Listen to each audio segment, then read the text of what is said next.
حضور فرماتے ہیں وَمَن يُطِعِ الرَّسُولَ فَقَدْ أَطَاعَ اللَّهَ، کہ جس شخص نے میرے حبیب کی یعنی محمد مصطفیٰ صلی اللہ علیہ وسلم کی اطاعت کی تو اس نے گویا کہ اللہ کی اطاعت کہتے ہیں حکم کے ماننے کو، نبی صلی اللہ علیہ وسلم کے طریقوں پر چلنے۔ سنت کیا ہے؟ سنت کا ایک معنی تو فقہا بیان کرتے ہیں کہ فقہا کی اصطلاح میں چند اعمال کو، چند مسائل کو، چند عبادات کے کچھ مختلف نام رکھے گئے ہیں۔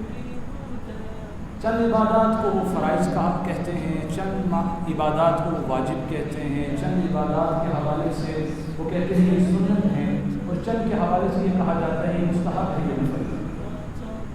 تو ایک تو سنت کا معنی یہ ہے، اور دوسرا سنت کا معنی یہ ہے کہ جو جناب رسول اللہ صلی اللہ علیہ وسلم کے طریقے اور آپ صلی اللہ علیہ وسلم کے معاملات ہیں، یعنی رسول اللہ کیا کھانا پسند کرتے تھے، رسول اللہ صلی اللہ علیہ وسلم کیا لباس پہننا پسند کرتے تھے، رسول اللہ صلی اللہ علیہ وسلم کی جو ہے تجارت کیسی تھی، ان کی معاشرت کیسی تھی، ان کے اخلاق کیسے تھے، ان کے لوگوں کے ساتھ ملنا جلنا کیسا تھا۔ تو اس سنت میں دو معاملات ہیں۔ ایک سنت کا تو ہمیں مکلف بنایا گیا کہ جس کے حوالے سے ہمیں پابند کیا گیا ہے کہ بھئی آپ نے یہ کام کرنا ہے، اور چند سنتیں وہ ہیں کہ جس کے حوالے سے مسلمانوں کو بالکل آزاد چھوڑا گیا ہے، ان پر معاملہ رکھا گیا ہے کہ اگر ان کے دلوں میں رسول اللہ صلی اللہ علیہ وسلم کی محبت عشق کے درجے کی ہے تو پھر تو وہ ان پر عمل کریں گے، اگر ابھی ایمان کا وہ درجہ حاصل نہیں ہوا تو پھر وہ اس کو چھوڑ دیں گے، سنت کو سنت کہہ کر۔ کیونکہ ہمارے ہاں اکثر یہ ہوتا ہے کہ جب کوئی عمل چھوڑا جاتا ہے تو یہ کہا جاتا ہے یہ سنت ہی تو ہے، سنت ہی تو ہے۔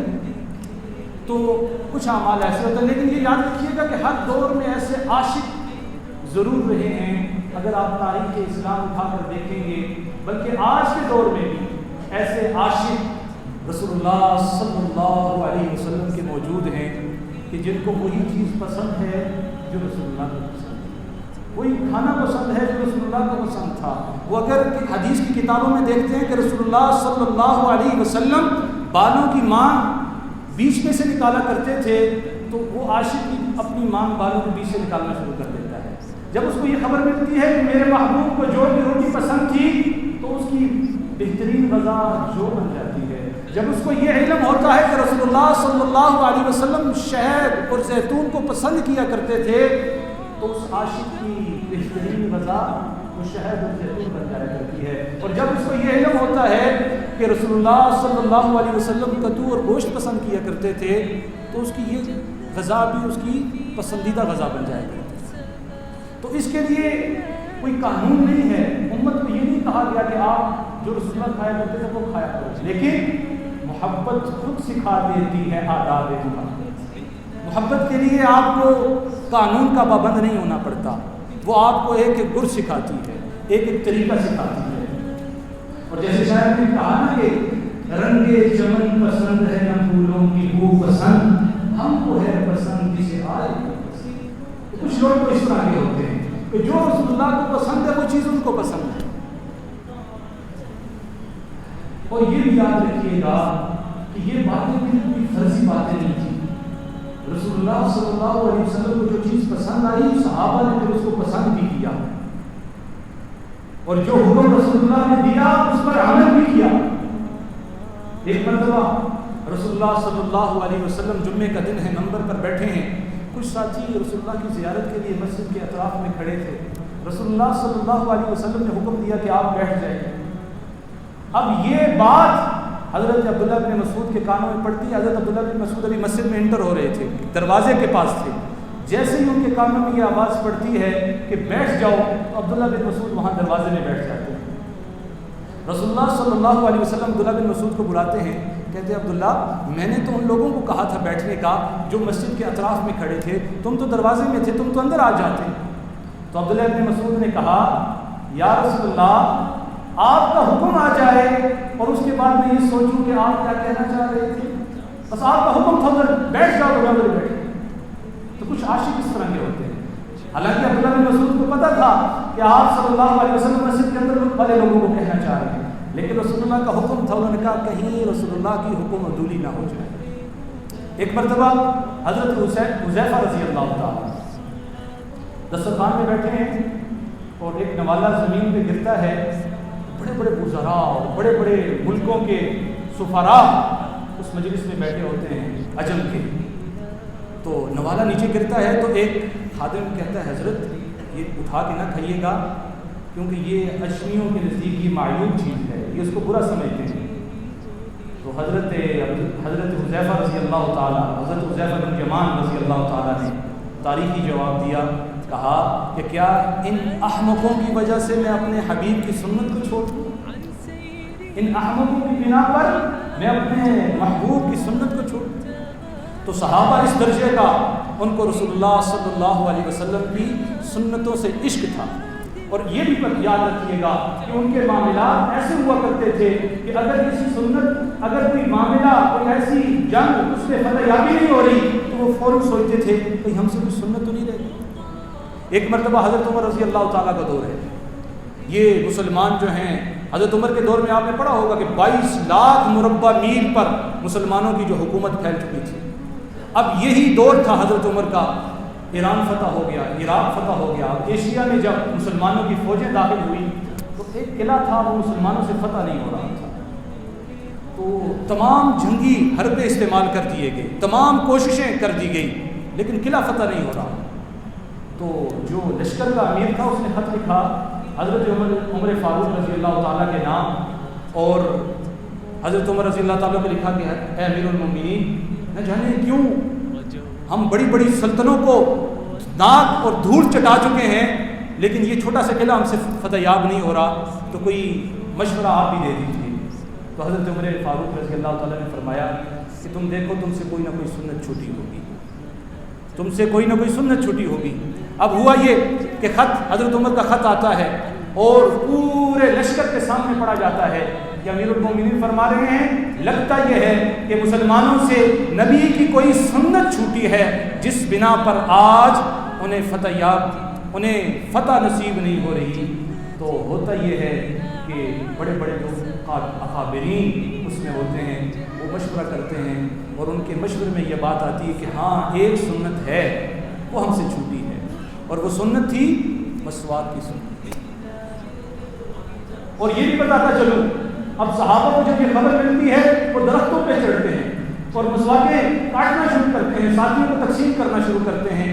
ادھر جو کفار تھے وہ قلعے میں بیٹھے ہوئے دیکھ رہے ہیں، ان کے دلوں پر رعب طاری ہو رہا ہے، کیونکہ یاد رکھیے گا کہ ہر دور میں مسلمانوں کو بدنام کرنے کی ایک سازش کی گئی، جیسے 9/11 کا واقعہ کیا گیا اور اس میں مسلمانوں کو قصوروار ٹھہرایا گیا، اور آج بھی جتنے بھی واقعات ہو رہے ہیں اس کے پیچھے جو قصوروار ہے وہ مسلمانوں کو ٹھہرایا جا رہا ہے۔ اس کی وجہ یہ ہے کہ دنیا کے دلوں میں مسلمانوں کی نفرت کو بٹھانا ہے، کیونکہ اسلام ایسا مذہب ہے کہ اگر کسی کے کان میں وہ پہنچ جائے تو وہ قبول کیے بغیر رہ نہیں سکتا، لیکن جب ایک آدمی کے دل میں آپ کے حوالے سے نفرت ہوگی تو وہ اسلام کو قبول کرنے میں تھوڑا جھجک محسوس کرے گا نا۔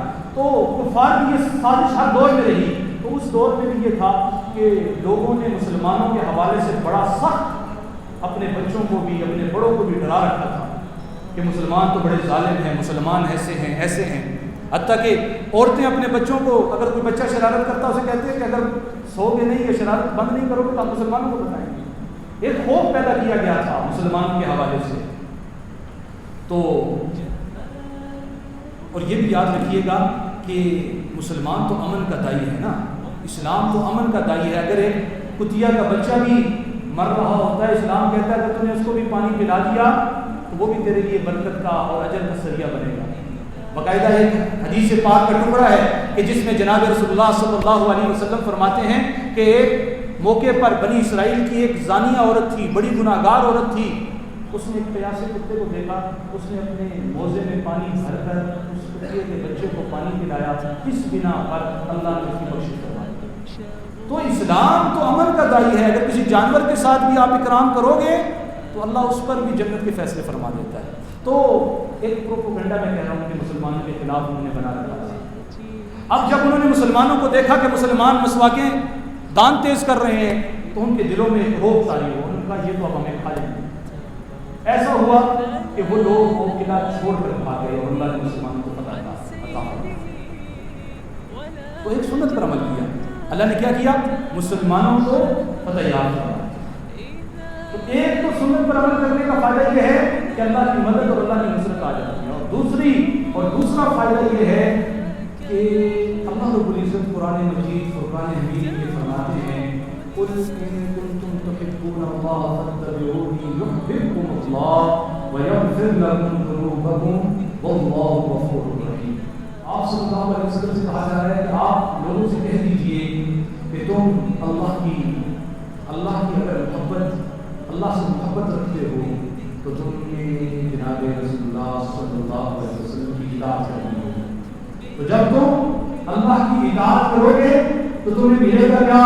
یحببکم اللہ. پھر اللہ تم سے محبت کرنا شروع کرتا ہے. تو سب سے بڑی نعمت کہ جو شخص جناب رسول اللہ کی سنت کو زندہ کرتا ہے اس سے اللہ بھی محبت کرتا ہے. دوسرا انعام جناب رسول اللہ صلی اللہ علیہ وسلم نے فرمایا من تمسک بسنتی عند فساد امتی فلہ اجر مئۃ شہید. کہ جو شخص امت کے فساد کے موقع پر جناب رسول اللہ صلی اللہ علیہ وسلم کی ایک سنت کو زندہ کرے گا اللہ رب العزت اسے 100 شہیدوں کے برابر اجر عطا کرے گا.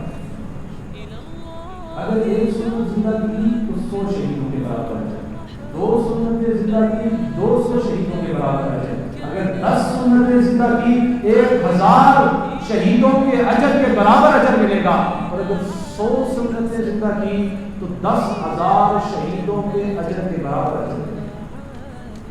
اور اس سے بڑھ کر جناب رسول اللہ صلی اللہ علیہ وسلم نے فرمایا, یہ حدیث آپ سنیں گے تو آپ میں نہیں سمجھتا کہ آج کے بعد سنت پر عمل کیے بغیر رہ سکتے. حدیث کیا ہے؟ فرمایا من احب سنتی فقد احبنی ومن احبنی کان معی فی الجنہ. رسول اللہ فرماتے ہیں جس نے مجھ سے محبت کی وہ جنت کا میرا رفیق ہوگا. یعنی رسول اللہ کی سنت پر عمل کرنے سے جو سب سے بڑی فضیلت ملے گی وہ جناب رسول اللہ صلی اللہ علیہ وسلم کا رفیق ہونا, آپ صلی اللہ علیہ وسلم کا ساتھی ہونا ہوگا. اب جہاں پر حدیث پر عمل کرنے کے حوالے سے, سنت پر عمل کرنے کے حوالے سے, جناب رسول اللہ صلی اللہ علیہ وسلم کے طریقوں پر عمل کرنے کے حوالے سے جتنے فضائل اور مناقب بیان کیے گئے ہیں, وہیں جو شخص رسول اللہ صلی اللہ علیہ وسلم کی سنت کو چھوڑے گا اس کے حوالے سے بہت سخت احادیث مبارکہ میں وعیدیں دی ہیں. جناب رسول اللہ صلی اللہ علیہ وسلم فرماتے ہیں كل امتی يدخلون الجنة الا من ابى. قالوا يا رسول الله ومن يابى؟ قال من اطاعني دخل الجنة ومن عصاني فقد ابى. آپ صلی اللہ علیہ وسلم نے فرمایا کہ میری امت کا ہر شخص جنت میں داخل ہوگا سوائے اس کے جس نے انکار کیا. صحابہ نے سوال کیا یا اللہ کے نبی یہ انکار کرنے والا کون ہوگا؟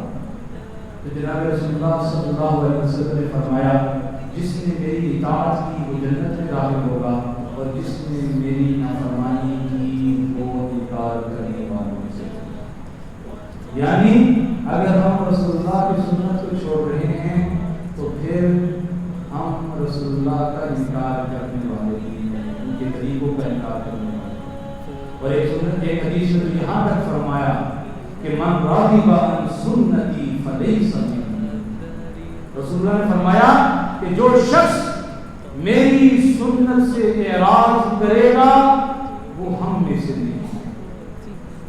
اب بات یہ آتی ہے کہ یار یہ حدیثیں تو عرصہ دراز سے علماء کرام ہمیں سنا رہے ہیں لیکن ہمارے پلے کیوں نہیں پڑ رہی؟ وجہ کیا ہے؟ اس کے پیچھے ریزن کیا ہے؟ اس کے پیچھے وجہ کیا ہے کہ ہم سن تو رہے ہیں عمل کیوں نہیں کر رہے؟ اس کے پیچھے ایک وجہ ہے, وہ یہ ہے کہ یار اگر ہم نے داڑھی رکھ لی تو دنیا والے کیا کہیں گے؟ ہم نے اس سنت پر عمل کر لیا تو دنیا والے کیا کہیں گے؟ میں نے اس سنت پہ عمل کر لیا تو دنیا والے کیا کہیں گے؟ اور میں آپ کو حقیقت میں بتاؤں کہ دنیا والے اگر تم مر بھی جاؤ گا تو دنیا والے وہ اتنا بھی نہیں کہیں گے۔ میں آپ کو اپنا ذاتی تجربہ بتاتا ہوں۔ ہم تو اکثر لوگوں سے واسطہ پڑتا ہے نا دنیا والوں سے، کبھی جنازے پہ جائیں نا اور مولوی بیچارہ تو کہتا ہے کہ یار 5 منٹ جنازہ لیٹ ہو، کوئی اللہ والا بھی شامل ہو جائے گا تو اس میت کو اجر زیادہ مل جائے گا۔ اور جنازوں پہ جا کر لوگ اس میں گھڑیاں ناپتے ہیں، اور مولانا صاحب 5 منٹ اوپر ہو چکے ہیں۔ جو دنیا والے تمہارے آخری رسم یعنی جنازے پہ بھی کھڑے ہونے کے لیے تیار نہیں ہیں، ان دنیا والوں کے لیے ہم اپنے خالق کو ناراض کرتے ہیں، ان دنیا والوں کے لیے ہم اپنے محبوب جناب رسول اللہ صلی اللہ علیہ وسلم کو ناراض کرتے ہیں۔ یہ تو ادھر ہی رہ جانے والی چیزیں ہیں، اس نے ہمارے ساتھ نہیں جانا، یہ تو سرائے دہر ہے۔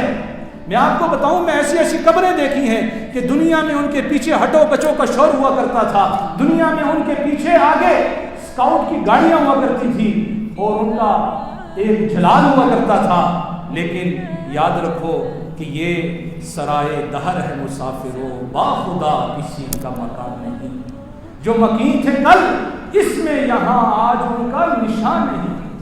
غور تھا، غرور تھا، ہٹو بچوں کی سی تھی صدا، میں آج تم سے کیا کہوں کہ لحد کا بھی ان کی پتہ نہیں۔ اور وہ لوگ کہ جن کے محلوں میں ہزاروں رنگ کے فانوس تھے، جاڑ ہے ان کی قبروں پر اور نشان کچھ نہیں۔ آج یہاں کوئی کھڑے ہو کے مجھے بتا سکتا ہے کہ میرے پردادے کی قبر کہاں ہے؟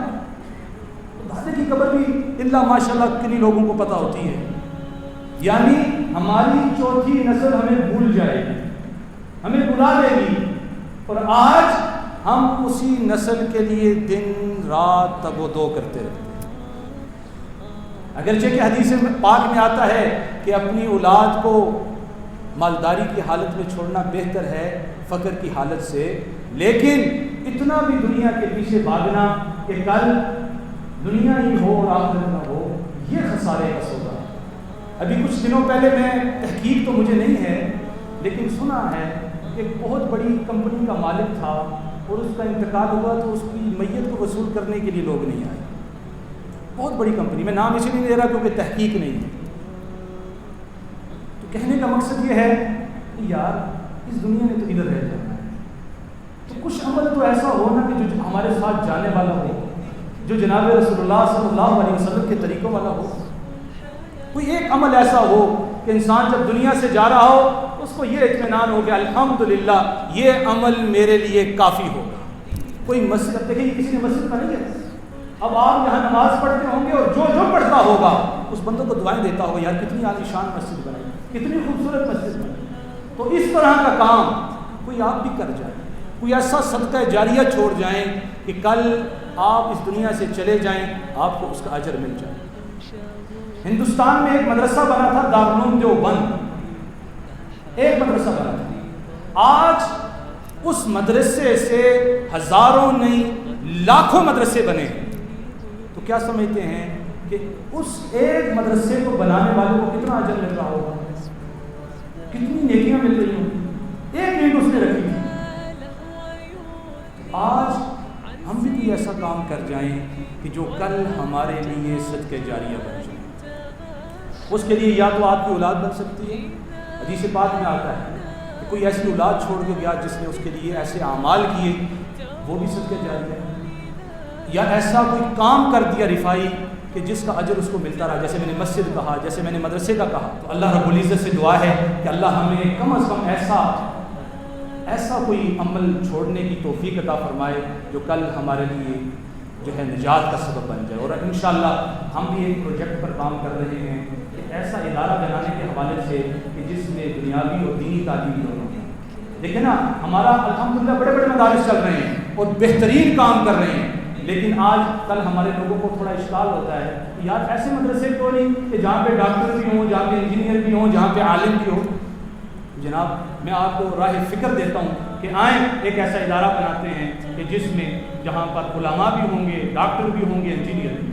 تو اب ہم دیکھتے ہیں نا کہ آپ اپنے قول پر کتنا اترتے ہیں، اور ساتھ ہی ساتھ یہ عمل اس لیے کریں تاکہ کل یہ ہمارے لیے صدقہ جاریہ بن جائے، تاکہ کل جب آج سے 200 سال بعد، 300 سال بعد بھی ہم اس دنیا سے جائے ہوئے 200-300 سال ہو چکے ہوں، اس وقت بھی ہمارے لیے ایک اعمال کا اور ذخیرہ آخرت کا ایک سبب بننے والا کوئی عمل ہو. اللہ رب العزت سے دعا ہے جو کہا سنا اس پر عمل کرنے